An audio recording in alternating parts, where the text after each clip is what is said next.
Hello everyone, I want to let you know a little bit about this great glass hair thermal blowout primer by Lange. I think that's how you pronounce it.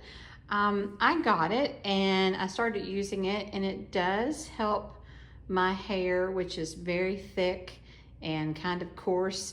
It really does help my blowout to be smoother.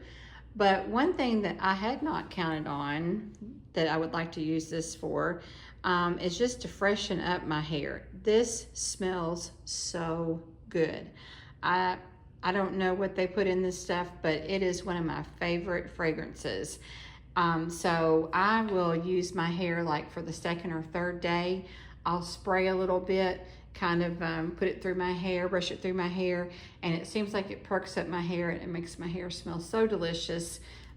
If I get somewhere where, you know, how you go into a restaurant or you go somewhere where your hair picks up an odor, this seems to really do it for me. So I ended up using it as much for that as I did for the glass hair part, but it really, really is an awesome product that's not so expensive, and I just need to order this by the gallon. So I would really recommend using this product.